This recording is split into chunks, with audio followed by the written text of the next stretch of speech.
Hello everyone. The child बालक मुंशी प्रेमचंद की एक संवेदनशील कहानी है, एक सेंसिटिव स्टोरी है जो कि समाज की रूढ़वादी विचारधाराओं पर क्वेश्चन उठाती है। समाज की जो छोटी सोच है, इस छोटी सोच पर क्वेश्चन उठाती है। इस पूरे स्टोरी में टोटल चार पात्र है, चार करेक्टर है, जिसमें से गंगू मेन करेक्टर है, जो मेन पात्र है। ठीक है, तो चार जो करेक्टर है, जो चार पार्ट है, मैं उनका नाम पहले बता दे रहा हूँ। गंगू, उसकी वाइफ गोमती देवी, उसका बच्चा और नरेटर। यहाँ पे जो नरेटर है वो इस पूरी स्टोरी को सुना रहा है। नरेटर यहाँ पे याद, नरेटर के बारे में दो बात याद रखना। नरेटर यहाँ पे एक रिच लैंडलॉर्ड है, काफी पैसे वाला है, और इस पूरी स्टोरी को लैंडलॉर्ड सुना रहा है। मतलब यहाँ पे लैंडलॉर्ड को नरेटर बोला गया। ठीक है, तो नरेटर यहाँ पर लैंडलॉर्ड है, काफी पैसे वाला है, और इस पूरी स्टोरी को वो सुना रहा है। ठीक है, तो गाइस, सो दोस्तों, इस पूरे जो स्टोरी है ना, मैं इसको लाइन बाय लाइन आपको समझा रहा हूँ। और मैंने आपके समझने के लिए, देखो, मैंने आपको समझने के लिए, ये उसकी ओरिजिनल लाइन है, ये उसकी क्या है, ओरिजिनल लाइन है। ठीक है, और मैंने इसका एक्सप्लेनेशन भी डाल दिया है।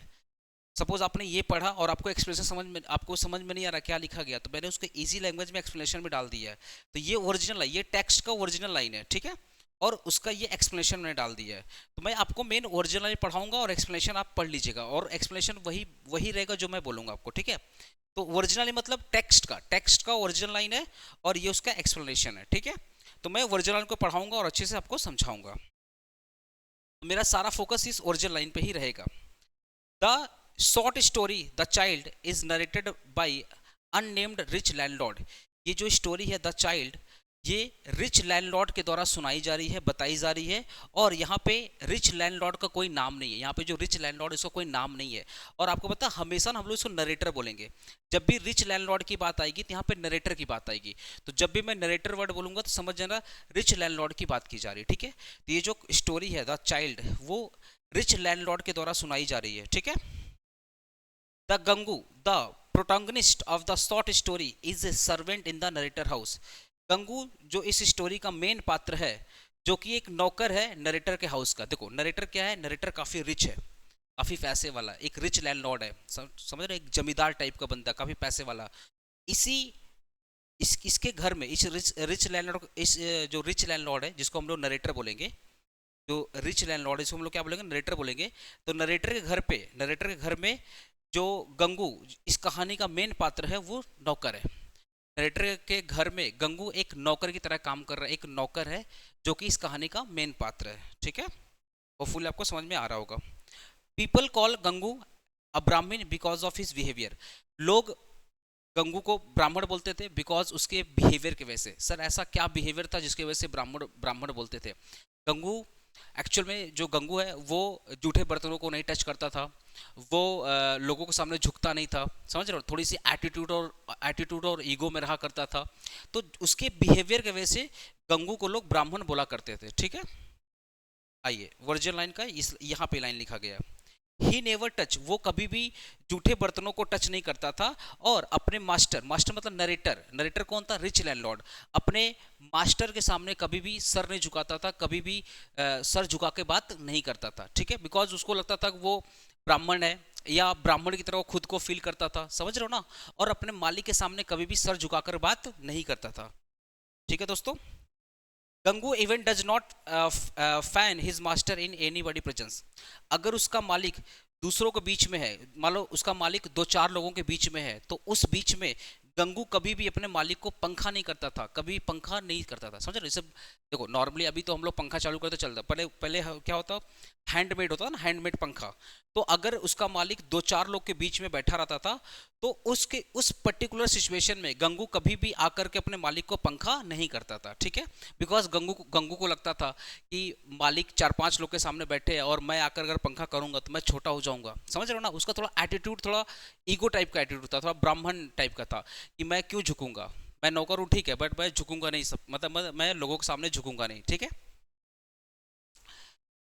ये लाइन क्लियर है ना। Gangu even does not fan his master in every presence. अगर उसका मालिक दो चार लोग के बीच में होता था तो गंगू कभी भी अपने मालिक को पंखा नहीं करता था। ठीक है, he is a short tempered, can not tolerate rebuke and he is very poor. जो गंगू है काफ़ी शॉर्ट टेम्पर था, बहुत बहुत छोटी छोटी बातों पे गुस्सा कर लेता था, और वो बिल्कुल भी पसंद नहीं करता था कि लोग उसके ऊपर चिल्लाए, और उसके दोस्त भी बहुत कम रहते हैं। आपको पता है ऐसे जो लोग काफ़ी शॉर्ट टेम्पर्ड होते हैं, जो छोटी छोटी बातों पे चिल्ला देते हैं, ऐसे लोग के दोस्त भी कम होते हैं, ये रियलिटी है। यही बात यहाँ पे भी लिखा गया, has a very few friend, मतलब गंगू के बहुत कम दोस्त थे। He never visit the fair, वो कभी भी मेला घूमने नहीं जाता था।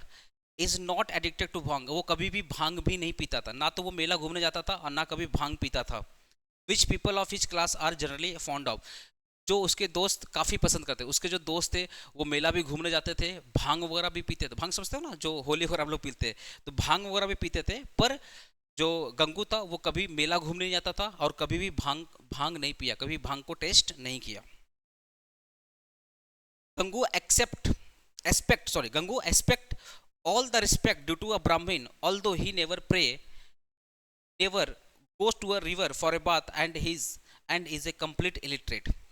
जो गंगू है, समझ रहे हो, गंगू गंगू उम्मीद रखता था कि लोग उसको रिस्पेक्ट करें बिकॉज वो एक ब्राह्मण है। गंगू लोगों से उम्मीद रखता था कि लोग उसको रिस्पेक्ट करें बिकॉज वो क्या एक ब्राह्मण है। बट वो कभी भी प्रार्थना नहीं करता था, कभी भी, मतलब गंगू कभी भी पूजा पाठ नहीं करता था, कभी भी नदी में जाकर के नहाता नहीं था, और वो एक कंप्लीट इलिटरेट है, वो पढ़ा लिखा बंदा नहीं है। उसके बावजूद भी ना तो वो पूजा पाठ करता था, ना कभी वो नदी में जाकर के नहाता था, और वो पढ़ा लिखा भी नहीं है। उसके बावजूद भी वो लोगों से एक्सपेक्ट करता था कि लोग उसको एज ए ब्राह्मण उसका सम्मान करें, उसके सामने सर झुकाकर बात करें। ठीक है, अब बात करते हैं अबाउट लैंडलॉर्ड। याद है ना वो रिच लैंडलॉर्ड जिसको अपने नरेटर बोले थे। अब नरेटर बारे में हम लोग समझते हैं। Okay, the narrator does not talk to his servant except when necessary. देखो नरेटर के पास बहुत सारे सर्वेंट थे, बहुत सारे नौकर थे, वो बिना बिना जरूरत का अपने सर्वेंट से बात नहीं करता था। ऑब्वियसली मालिक अपने सर्वेंट से बिना नेसेसरी का बात क्यों करेगा, ये बात तो लॉजिकल है। यही बात यहाँ लिखा गया, narrator does not talk to his servant except when necessary. अगर जरूरत होता था तो बात करता था, अगर जरूरत नहीं होता था तो बात नहीं करता था। ठीक है,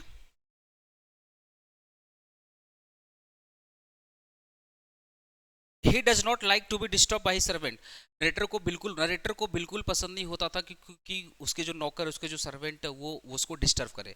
he does not like to be disturb by servant, अपने नौकरों से द्वारा डिस्टर्ब किया जा रहा, मतलब अपने नौकरों के द्वारा डिस्टर्ब करना उसको बिल्कुल पसंद नहीं होता था। मतलब जो मालिक है वो कभी भी नहीं चाहता था कि उसके नौकर आकर उसको डिस्टर्ब करे। मतलब मालिक को जरूरत है, वो बुलाएगा तो आओ, फालतू का उसके सामने मत आओ। समझ रहे हो ना, नरेटर कभी नहीं चाहता था कि उसके जो नौकर है उसको आके फालतू में डिस्टर्ब करे। जब मालिक को जरूरत पड़ेगा वो नौकर को बुलाएगा, काम करेगा, जाओ अब फालतू का डिस्टर्ब मत करो। ऐसा नरेटर का क्या माइंडसेट था कि वो अपने नौकरों से फालतू बात नहीं करता था। जब जरूरत होता था बुलाता था, जब जरूरत नहीं होता था तो नहीं बुलाता था। बिना बुलाए अगर कोई नौकर आ जाता था, सुनो ध्यान से, बिना बुलाए अगर कोई नौकर आ जाता था तो ये बात मालिक को पसंद नहीं आता था। मतलब नरेटर को ये बात पसंद नहीं आता था कि मैंने बुलाया नहीं फिर भी तुम आ गए, मैंने तुमको बुलाया नहीं फिर भी तुम आ गए। अगर कोई सर्वेंट बिना बुलाए आ जाता था ये बात नरेटर को पसंद नहीं आता था, नरेटर काफी काफी गुस्से में आ जाता था। ठीक है, whenever the servant visit him without being called it mean two things। क्योंकि नरेटर को पता था कि बिना बुलाए अगर कोई सर्वेंट आता था तो उसका दो मतलब होता था। नरेटर यहाँ बोलना चाहता था कि बिना बुलाए अगर लोग आ जाते हैं, मतलब बिना बुलाए उसके नौकर अगर आ जाते थे तो इसका दो मतलब होता था। They either wanted advance salary और they wanted to complaint about the other servant. मतलब यहाँ पे नरेटर बोलना चाहता था कि बिना बुलाए अगर कोई सर्वेंट मेरे पास आता था तो दो कारण के वजह से आता था, या तो उसको सैलरी एडवांस में चाहिए या वो दूसरे किसी नौकर का बुराई करने के लिए आता था। जो कि नरेटर को दोनों पसंद नहीं था, ना तो वो एडवांस सैलरी देने में खुश होता था, ना किसी दूसरे सर्वेंट का बुराई करना उसको पसंद होता था। मतलब देखो नरेटर ना मतलब सोचता था कि यार मैं तो काफ़ी आइडल एम्प्लॉयर हूँ, मैं सैलरी टाइम पे देता हूँ, मैं सैलरी टाइम पे देता हूँ और मेरे सारे सर्वेंट अच्छे हैं, तो मैं किसी का बुराई नहीं सुनूंगा। यही बात यहाँ पे लिखा गया, they either wanted to advance salary. वो आते थे, अगर वो बिना बुलाए आ रहे हैं तो दो कारण के वजह से आते थे, या तो वो उनको सैलरी एडवांस में चाहिए या किसी दूसरे नौकर की बुराई करने के लिए आते थे। The narrator does not like either of the practice. Narrator को दोनों चीज पसंद नहीं था, ना तो एडवांस सैलरी देने में वो, ना तो एडवांस सैलरी देना उसको पसंद था, ना किसी दूसरे सर्वेंट की बुराई सुनना उसको पसंद आता था। As he regularly paid he servant, narrator को लगता था कि वो रेगुलरली पेमेंट कर रहा है तो वो फिर एडवांस सैलरी क्यों देगा। He consider he considered backbiting a sign of weakness. Narrator को लगता था कि अगर एक सर्वेंट दूसरे की बुराई कर रहा है या एक इंसान दूसरे की बुराई कर रहा है इसका मतलब वो काफी वीक है, ये साइन ऑफ वीकनेस है। इसलिए नरेटर कभी नहीं चाहता था कि उसके सर्वेंट आए और एक सर्वेंट दूसरे सर्वेंट की बुराई करे, वो कभी भी नहीं चाहता था, बिकॉज उसका ऐसा बिलीव था कि एक सर्वेंट अगर दूसरे सर्वेंट का बुराई कर रहा है तो आपस में जेलसी रख रहा है, आपस में वीकनेस का साइन है। इसलिए वो चाहता था कि उसके जो नरेटर है, उसके नरेटर ही चाहता था कि उसके जो सर्वेंट है वो बिना बुलाए ना आए, ठीक है। One morning Gangu visit the narrator without being called. एक सुबह गंगू नरेटर के पास जाता है बिना बुलाए। एक सुबह गंगू, जो कि इस कहानी का मेन पात्र है, वो नरेटर के पास जाता है बिना बुलाए। This annoyed him greatly. ये देख करके नरेटर जो रिच लैंडलॉर्ड है काफी इरिटेट हो जाता है। On being asked the reason for his visit and Gangu struggle for the find reason. ये देख करके जब Gangu sorry on being asked the reason for his visit, जब गंगू नरेटर पास आता है तो रीजन पूछता है कि भाई आप यहाँ पे क्यों आए हो। Gangu struggle to find the answer. Gangu answer नहीं दे पा रहा है, काफी स्ट्रगल कर रहा है, मतलब वो बोलना चाहता था पर बोल नहीं पा रहा है। एक्चुअल में सिचुएशन क्या हुआ, एक सुबह गंगू अपने लैंडलॉर्ड पास जाता है, नरेटर पास जाता है, और नरेटर उससे पूछता है कि भाई तुम सुबह सुबह क्यों आए हो, और यहाँ पे गंगू कुछ बोल नहीं पा रहा है। समझ गया ना, ऐसा कुछ सिचुएशन हुआ था। The humility and hesitation on Gangu's otherwise sharp and arrogant appearance struck on the narrator. Normally narrator जब भी गंगू को देखता था तो गंगू में एक ईगो, एक एटीट्यूड, एक घमंड दिखता था। बट उस वक्त गंगू के चेहरे पर एक नर्वसनेस थी, और एक उसका चेहरा होता ना, उसका चेहरा थोड़ा झुका हुआ था, उसका जो सर थोड़ा सा झुका हुआ था। नॉर्मली जो नरेटर था जब भी वो गंगू को देखता था तो गंगू काफी एटीट्यूड में था। देखो यहाँ पे लिखा ना, शार्प एंड एरोगेंट पर्सनालिटी, मतलब काफी ईगो में था, काफी एटीट्यूड में था। बट उस वक्त गंगू का जो सर है थोड़ा सा झुका हुआ था, और उसके चेहरे पे एक नर्वसनेस थी। मतलब यहाँ पे गंगू ना थोड़ा सा होता ना, थोड़ा सा उसकी एनर्जी डाउन थी, थोड़ा सा लो फील कर रहा था। In spite of his best effort he could not gather the stern to speak. ये गंगू बहुत कोशिश कर रहा था कि वो बोल सके, बट फिर भी वो बोल नहीं पा रहा, फिर भी वो बोलने की हिम्मत नहीं ले पा रहा था। Gangu was trying hard but he could not speak। वो बहुत कोशिश कर रहा था बट वो बोल नहीं पा रहा था, ठीक है। At the last he said that he would no longer to be able to serve the narrator and wanted to leave his job। बाद में उसने हिम्मत जुटा करके नरेटर को बोलता है कि भाई मैं आपके यहाँ पे जॉब नहीं करूंगा, मैं आपका जॉब छोड़ रहा हूँ। No longer to able to serve the narrator, अब मैं आपके यहाँ पे एज ए नौकर काम नहीं करूंगा, मैं आपकी जॉब छोड़ रहा हूँ। This proposal shocked the narrator as it was the first request of its kind to made him। ये सुनते ही नरेटर काफी शॉक्ड हो जाता, बिकॉज ऐसा कभी रिक्वेस्ट उसके सामने नहीं आया था। The narrator thought himself to be an idle employer। The servant considered themselves too fortunate to work for him। Narrator को लगता था कि वो काफी अच्छा एम्प्लॉयर है। क्यों एम्प्लॉयर है? बिकॉज वो टाइम पे सैलरी देता है, ठीक है। The servant consider themselves fortunate to work him. और नरेटर का ऐसा बिलीव था कि जो लोग मेरे अंडर काम कर रहे हैं वो काफी फॉर्चुनेट है, काफी भाग्यशाली है। Why did he want to leave the narrator? Narrator पूछ रहा है भाई तुम जॉब क्यों छोड़ना चाहते हो? Gangu replied that he did not want to people to raise their fingers at his master on his account. Gangu reply करता है कि मैं नहीं चाहता है कि मेरे वजह से लोग आपके ऊपर उंगली उठाए। गंगू यहाँ पे रिप्लाई कर रहा है कि मालिक मैं नहीं चाहता हूं कि मेरे वजह से लोग आपके ऊपर उंगली उठाए। He further elaborated that he wanted to marry Gomti Devi, the woman who had been recently turned out the widow shelter। वो फिर बोलता है कि वो गोमती देवी नामक स्त्री से शादी करना चाहता है जिसको विधवा आश्रम से निकाल दिया गया रिसेंटली। देखो रिसेंटली एक विधवा आश्रम था, मतलब जहाँ पे नरेटर का घर था उसके बगल में एक विधवा आश्रम था।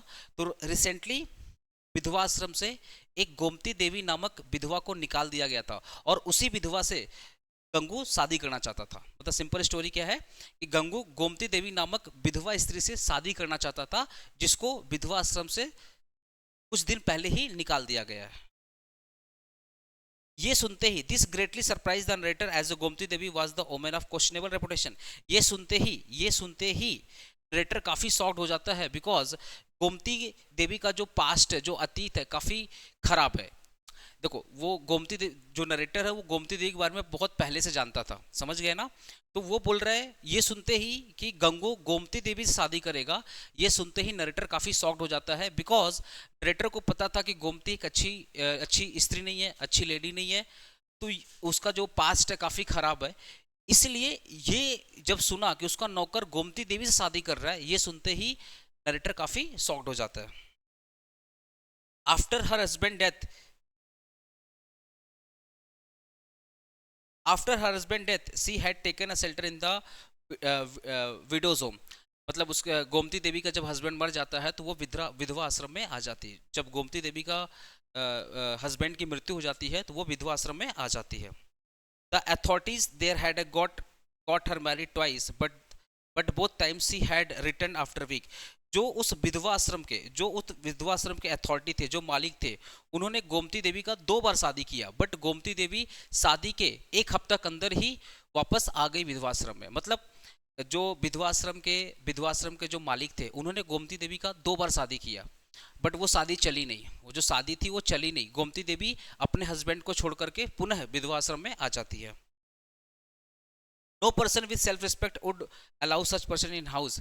अब यहाँ पे नरेटर बोल रहा है कि भाई ऐसी इंसान से कोई शादी नहीं करेगा, ऐसी इंसान से कोई अपने घर में लेकर नहीं आएगा। एक सम्मानी व्यक्ति, एक इंसान जो सेल्फ रिस्पेक्ट, एक इंसान जिसके पास सेल्फ रिस्पेक्ट है, जो सम्मानी है, ऐसी स्त्री को अपने घर में एज ए बहू लेकर के नहीं आएगा। ठीक है। How did Gangu, an old fashion illiterate untouched by the modern civilization, take a such radical decision, wondered narrator narrator Gangu के इस डिसीजन को देखकर काफी आश्चर्य हो जाता है और सोचता है कि कैसे, गंगू तो पढ़ा लिखा नहीं है, बट वो एक मॉडर्न सोच वाला डिसीजन कैसे ले सकता है।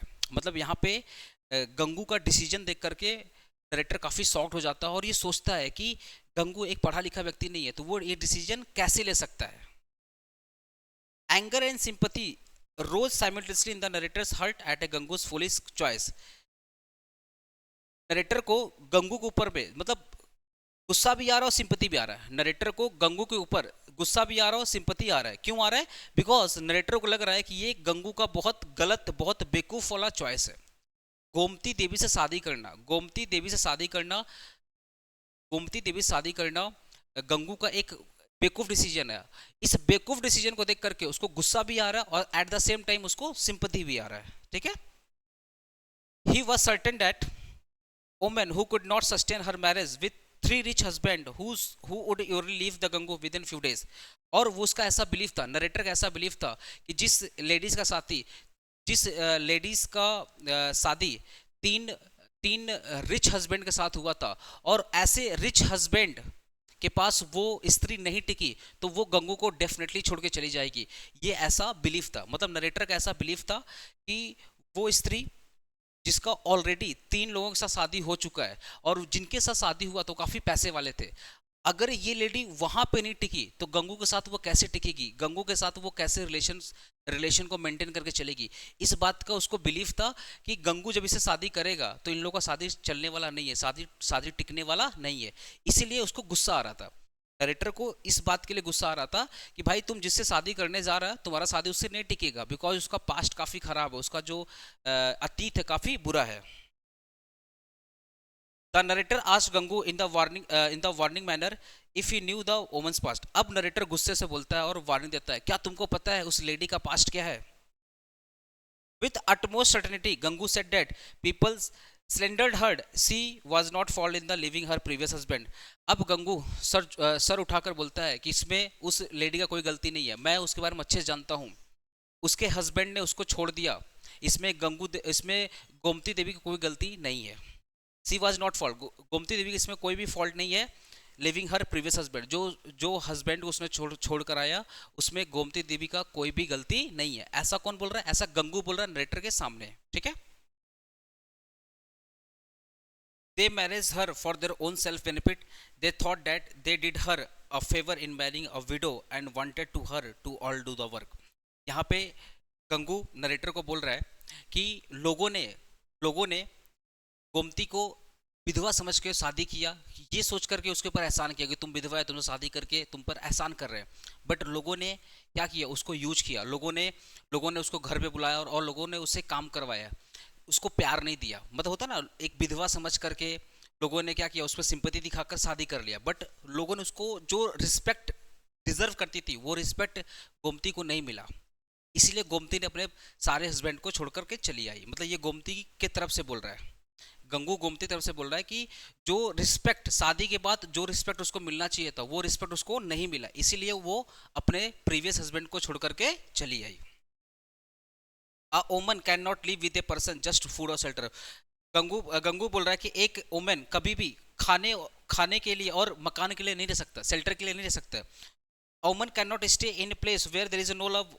ओपिनियन गंगू गंगू बोल रहा है कि एक वुमेन कभी भी प्यार सम्मान के बिना नहीं रह सकती। जहां पर एक औरत को, जहां पे एक वुमेन को प्यार नहीं मिल रहा, सम्मान नहीं मिल रहा है, ऐसी जगह पे कभी भी कोई भी औरत नहीं रह सकती, कभी भी कोई भी लेडी नहीं रह सकती है। Beside, she get fit talk incoherently and becomes unconscious sometimes। Gangu भी बताता है कभी कभी वो फिट भी लगती है, कभी कभी वो अनकॉन्शियस और अजीब तरीके से बिहेव करती है। मतलब यहाँ पे उसके मेंटल कंडीशन की बात कर रहा है कि गंगू ये बता रहा है कि गोमती कभी कभी अच्छी तरीके से बात करती है, कभी कभी अनकॉन्शियस होकर बात करती है, कभी कभी मतलब मेंटल कंडीशन की बात कर रहा है कि कभी उसकी मेंटल कंडीशन सही रहती है और कभी कभी उसकी मेंटल कंडीशन खराब हो जाती है। गंगू मैरिड गोमती। यहाँ पर अब गंगू क्या करता है, गोमती से फाइनली शादी कर लेता है। 5 मंथ बीत गए। Gangu lived a life of total contentment and earned as a living hawker. Gangu as a hawker की तरह जिंदगी जी रहा और काफी खुशहाल है। They lived in the same locality in the touchwood hut. वो उसी लोकेलिटी में रहते हैं जहां पर वो पहले रहा करते थे। The narrator developed a curiosity about the Gangu life. Narrator के अंदर एक क्यूरियोसिटी आती है, वो बार बार देखना चाहता है गंगू का लाइफ कैसे चल रहा है। क्योंकि नरेटर ने देखो, नरेटर के अंदर इतना सारा क्यूरियोसिटी क्यों आ रहा है, बिकॉज नरेटर ने गंगू के शादी पे क्वेश्चन मार्क लगाया था, गंगू की सोच के ऊपर क्वेश्चन मार्क लगाया था। वो बोला था कि तुम जिससे शादी करने जा रहे हो वो राइट पर्सन नहीं है तुम्हारे लिए। तो इसीलिए नरेटर के अंदर क्या क्यूरियोसिटी आ रहा है कि जो मैंने सोचा था क्या सच में वैसा ही है, क्या सच में मैं सही हूं या वो गलत है। इसीलिए वो सही गलत को परख करने के लिए उसके अंदर क्या बार बार क्यूरियोसिटी आ रहा है और वो चेक करना चाहता कि जो मैंने सोचा था क्या वैसे ही गोमती है, क्या वैसे ही गंगू के साथ हुआ। बिकॉज उसने प्रिडिक्ट किया था, याद करो नरेटर ने प्रिडिक्ट किया था कि जब गंगू शादी करेगा गोमती से तो गोमती उसको छोड़ करके चली जाएगी और इन लोगों का जो शादी है वो टूट जाएगा। इस बात का क्यूरियोसिटी उसके अंदर था कि वो देखना चाहता था कि इन लोगों का जीवन कैसे चल रहा है। Whenever he met Gangu in the street, narrator जब भी गंगू से मिलता था रास्ते में, he inquired about the situation, वो उसके सिचुएशन के बारे में पूछता था। Was found him happy and glowing, और हमेशा वो गंगू को हमेशा खुशी ही पाता था। मतलब गंगू को अपने वैवाहिक जीवन में मैरिड लाइफ में हमेशा उसको खुश ही देखा। जब भी वो गंगू से मिलता था गंगू हमेशा खुश ही रहता था। One day the narrator had that Gomti had run away from the Gangu house. एक दिन नरेटर को सुनाई पड़ता है कि गोमती गंगू घर से चली गई, गंगू के घर से चली गई। मतलब एक दिन नरेटर को सुनाई पड़ता है कि गोमती गंगू को छोड़ करके चली गई, गोमती गंगू को छोड़ करके चली गई। He felt a strange pleasure, उसको अत्यंत खुशी मिलता है। As he has been proved right, अपने आप को सही समझकर अपना, बिकॉज उसने प्रिडिक्ट किया था ना कि वो छोड़ के चली गई। और जैसे ही सुनाई पड़ता है कि गंगू को छोड़कर चली गई वो काफी खुश हो जाता है। And also because he felt envious of Gangu's ease and self confidence, और उसको एक टाइम पे बहुत जलन भी हुआ था गंगू के सेल्फ कॉन्फिडेंस को देख करके। गंगू के सेल्फ कॉन्फिडेंस को देख, याद है गंगू ने बहुत कॉन्फिडेंटली बोला था कि नहीं, गोमती देवी एक अच्छी इंसान है, लोगों ने इसको यूज किया है, लोगों ने इससे काम करवाया है, लोगों ने इसको रिस्पेक्ट नहीं दिया, जस्ट फूड और शेल्टर दिया पर रिस्पेक्ट नहीं दिया, प्यार नहीं दिया। तो ये काफी कॉन्फिडेंस से बोला था और उसके कॉन्फिडेंस को देख करके नरेटर को काफी जेलेसी फील हुआ था।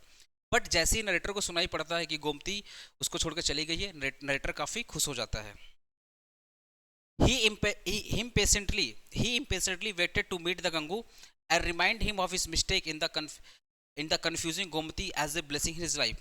वो काफी उत्सुक से गंगू से मिलना चाहता, मतलब काफी, मतलब इम्पेशेंट, समझ ना, उसके अंदर पेशेंस नहीं आ रहा। वो तुरंत गंगू से मिलना चाहता है और उसको याद दिलाना चाहता था कि गोमती से शादी करना तुम्हारे जीवन की सबसे बड़ी भूल थी। मतलब नरेटर गंगू से बहुत मिलने के लिए उत्सुक है और उसको याद दिलाना चाहता था कि गोमती देवी से शादी करना तुम्हारे जीवन की सबसे बड़ी भूल है। ये बात कौन बोलना चाहता है? नरेटर बोलना चाहता है गंगू के सामने। The narrator happened to meet the Gangu on the same day. उसी दिन मार्केट में गंगू से नरेटर मिल जाता है। He appeared depress and grieve. Obviously Gangu काफी अपसेट था, काफी डिप्रेस था। Finging sympathy, the narrator reminded Gangu of his warning and inquired whether Gomti had left anything in the house. मतलब नरेटर यहाँ पर सिंपति दिखाते हुए गंगू से पूछ रहा है कि मुझे पता चला है कि गोमती तुमको छोड़ के चली गई है, क्या वो सारा का सारा सामान लेकर चली गई है, क्या उसने घर पे कोई भी सामान छोड़ा भी है या सब कुछ लेकर के चला गया। यहाँ पे नरेटर ये बताना चाहता है कि गोमती देवी काफी लालची है और वो जब भी जाएगी तो सारा सामान लेकर जाएगी, वो कुछ भी नहीं छोड़ेगी। ठीक है, मतलब यहाँ पे सिंपति का देखो ना, नरेटर यहाँ पे सिंपति भी दिखा रहा है कि गंगू को बुरा ना लगे, सिंपति भी दिखा रहा है और साथ ही साथ उससे क्वेश्चन भी कर रहा है कि जब वो घर छोड़ के गई है तो क्या उसने सारा सामान लेकर के चली गई।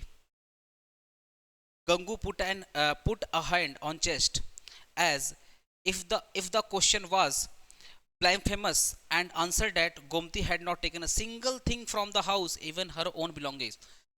गंगू अपने छाती पे हाथ रख के बोलता है कि गोमती घर छोड़ के गई है, ये सच बात है, पर वो एक भी सामान लेकर नहीं गई है, इवन वो अपना खुद का पर्सनल सामान भी छोड़ करके चली गई है। Gangu reply displeased the narrator, Gangu का रिप्लाई सुनकर के नरेटर काफी दुखी हो जाता है, डिस्प्लीड हो जाता है। Who expected a typical answer about the Gomti's infidelity, मतलब नरेटर ये सुनना चाहता था कि गंगू ये बोलते हाँ हाँ चली गई, हाँ मालिक चली गई, आपने जैसा बोला था वैसे ही हुआ, बट गंगू यहाँ पे ऐसा कुछ भी नहीं बोलता। गंगू इवन तारीफ करता है कि गोमती देवी तो चली गई है बट वो एक भी सामान लेकर के नहीं गई। ये सुनकर के नरेटर काफी दुखी हो जाता है कि जैसा मैंने सोचा था वैसा नहीं हुआ। Furthermore, Gangu spoke his unwavering love and devotion to her, इस सब के बावजूद भी गंगू दिखाना चाह रहा है नरेटर सामने कि वो अभी भी गोमती देवी से कितना प्यार करता है। Gangu assigned the cause of Gomti's living his own shortcoming as she was educated and he illiterate, मतलब नरेटर के सामने गंगू दिखाना चाहता है, नरेटर के सामने गंगू ये दिखाना चाहता है कि गोमती देवी उसको छोड़ के चली गई, उसमें उसकी कोई गलती नहीं है, वो काफ़ी पढ़ी लिखी एक अच्छी इंसान है, मेरे अंदर ही प्रॉब्लम है, मैं अनपढ़ गवार हूँ, मैं पढ़ाई लिखाई नहीं किया हूँ, इसलिए मेरे को छोड़ के चली गई। मतलब यहाँ पे गंगू अपना गलती दे रहा है कि मैं पढ़ाई लिखाई नहीं किया हूँ, इसके वजह से वो चली गई है, इसमें उसकी कोई गलती नहीं है। गंगू यहाँ पे नरेटर को बोल रहा है कि गोमती चली गई है बिकॉज वो एजुकेटेड है, पढ़ी लिखी है, मैं पढ़ा लिखा नहीं हूँ, इसलिए लगता है वो मेरे को छोड़ करके चली गई है, इसमें उसकी कोई गलती नहीं, मेरा ही गलती है कि मैं पढ़ा लिखा नहीं हूँ। However, he ought to find Gomti as felt sure for her love towards him. इसके बावजूद भी वो बोल रहा है कि मैं गोमती को फाइंड करूंगा। गंगू बोल रहा है, इसके बावजूद भी बोल रहा है कि मैं गोमती को फाइंड करूंगा और उसको दिखाना चाहूंगा, उसको बताऊंगा कि मैं तुमसे कितना प्यार करता हूं। Gangu told the narrator that he would meet him again, he could find Gomti and without waiting for reply he walked away. Gangu narrator सामने बोलता है कि वो एक दिन गोमती को फाइंड आउट करेगा और आपके सामने गोमती को लेकर के आएगा, और नरेटर को बोलने से पहले गंगू वहां से चला जाता है। गंगू नरेटर के सामने बोलता है कि वो एक दिन गोमती को फाइंड आउट करेगा, उसको ढूंढेगा, आपके सामने लेकर भी आएगा। जैसे ही नरेटर कुछ बोलना चाहता था, उसका रिप्लाई सुने बिना ही गंगू वहां से चला जाता है। The narrator had to leave for Nainital a business and returned after a month. Narrator कुछ दिन के लिए बिजनेस मीटिंग के लिए वो नैनीताल चला जाता है और एक मंथ के बाद वो वापस आता है।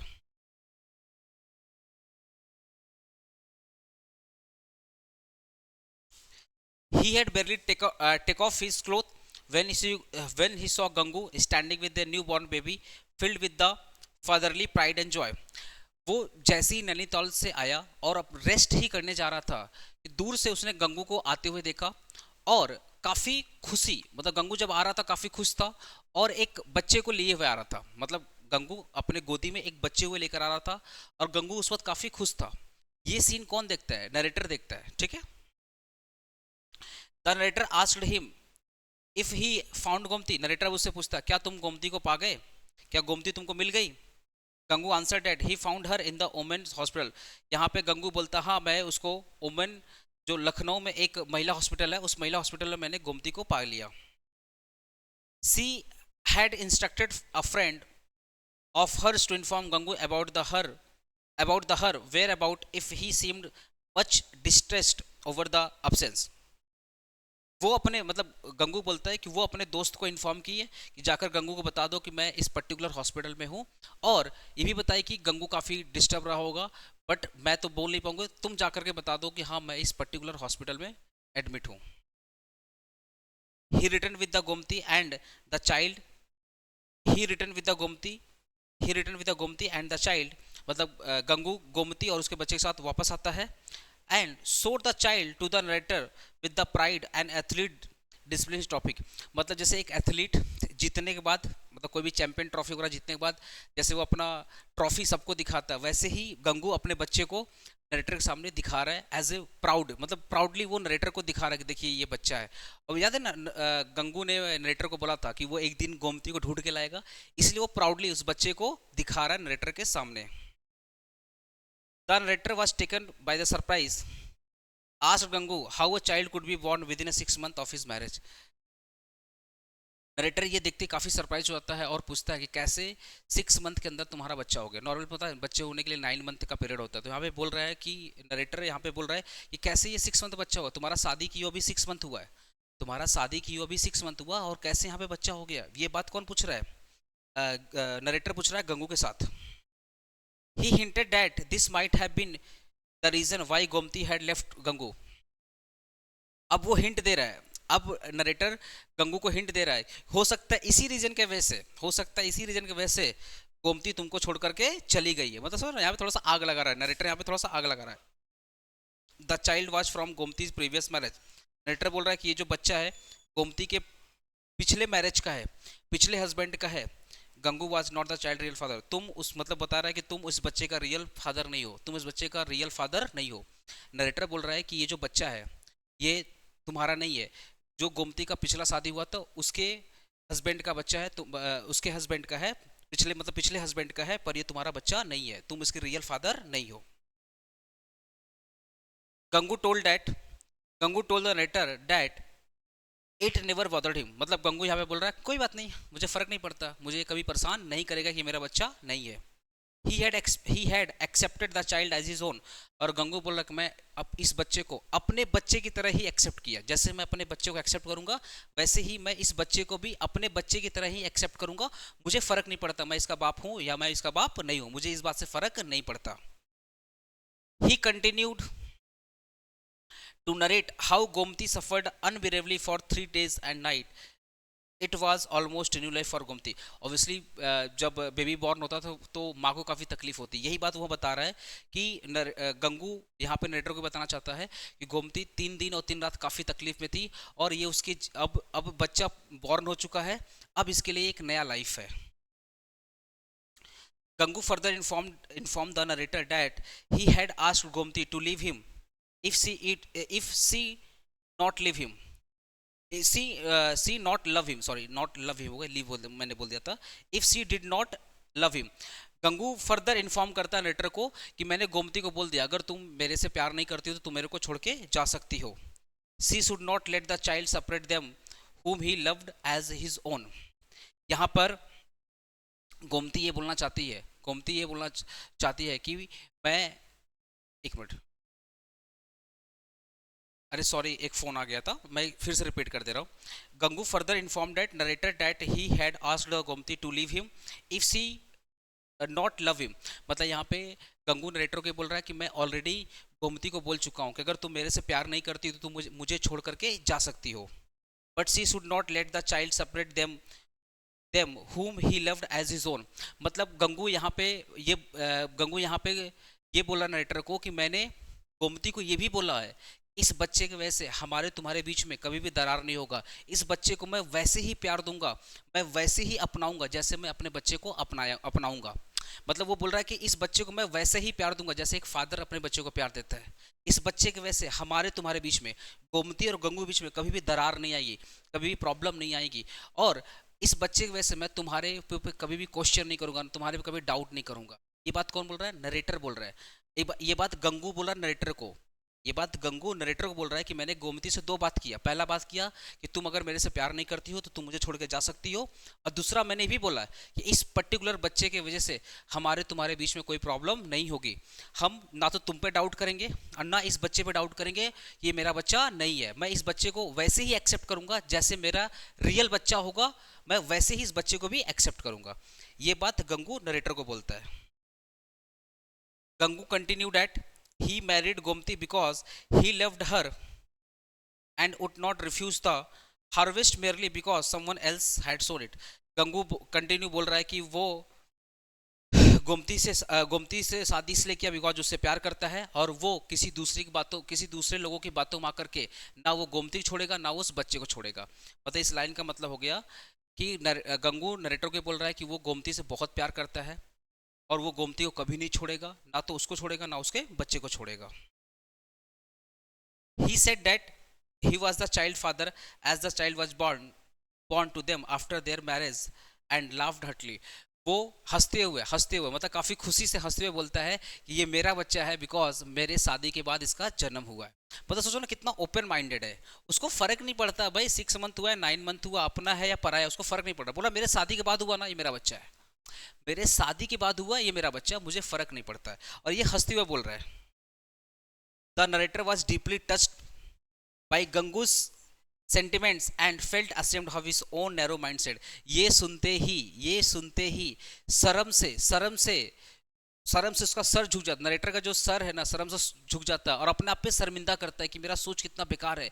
एक इंसान जो पढ़ा लिखा नहीं है उसकी सोच इतनी अच्छी है, इतनी अच्छी उसकी सोच है, और मैं इतना पैसे वाला हूं, मैं एक अच्छा बिजनेसमैन हूं और मेरा सोच इतना घटिया है। मतलब गंगू का रिप्लाई सुन करके कि मुझे फर्क नहीं पड़ता बच्चा मेरा है या है, मुझे नहीं फर्क पड़ता, ना तो मैं बच्चे पर डाउट कर रहा हूं ना मैं गोमती देवी पर डाउट कर रहा हूं। समझ रहे हो? ये सुनते ही जो नरेटर है ना वो खुद के ऊपर शर्मिंदा फील हो रहा है कि मेरा सोच कितना घटिया है, मैं कितना घटिया सोच रहा हूँ।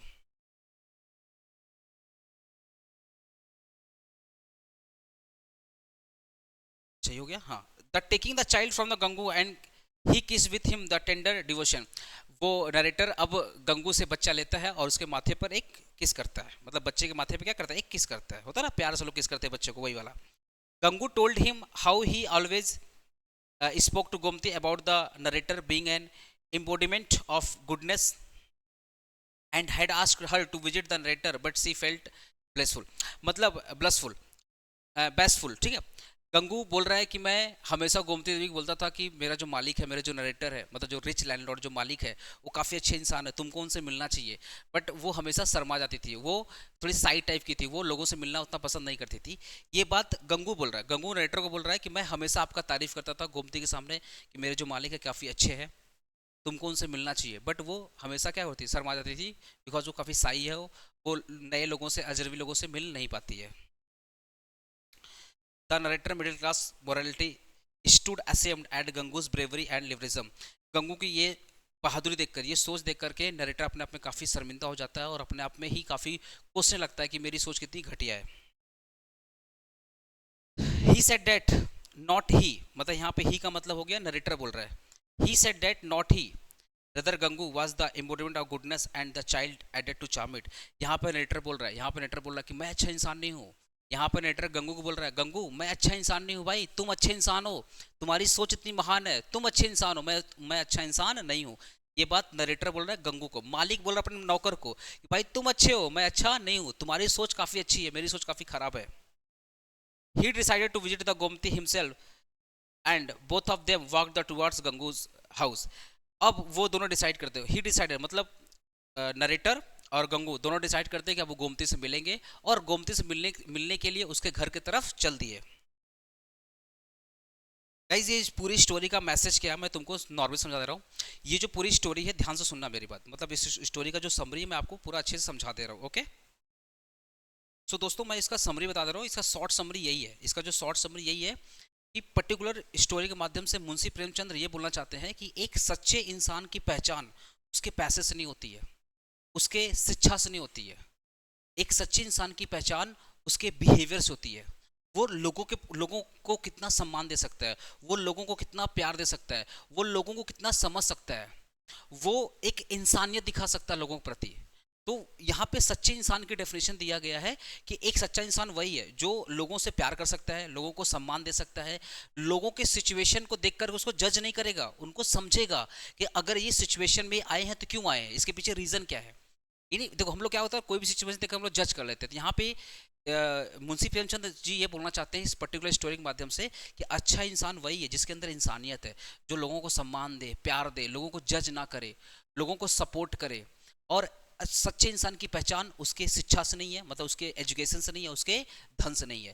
तो अच्छा इंसान वही है जिसके अंदर इंसानियत है, प्यार है, जो लोगों को मान सम्मान दे, लोगों को जज ना करे, वही अच्छा इंसान है। इस पूरे स्टोरी के माध्यम से मुंशी प्रेमचंद्र यही बोलना चाहते हैं कि अच्छे इंसान की पहचान उसके प्यार से है, उसके सोच से है, उसके इंसानियत से है, ना कि उसके शिक्षा और धन से। होपफुली गाइज आपको स्टोरी समझ में आया होगा। और एक बार इस स्टोरी पे आप अच्छे से रीड आउट कर लेना प्लीज़। इस वीडियो को एक बार फिर से आप रीड आउट कर लीजिएगा, बिकॉज थोड़ा सा वीडियो लंबा हो गया आई नो, बट आप इसको रीड आउट कर लीजिएगा और अपने दोस्तों तक जरूर शेयर करिएगा। काफ़ी महीने से मैंने पढ़ाया है और मैंने पूरी कोशिश की है, देखो ना मैंने इसका ओरिजिनल और एक्सप्लेनेशन दोनों डाल दिया, मैंने पूरी कोशिश की आपको समझा सकूँ।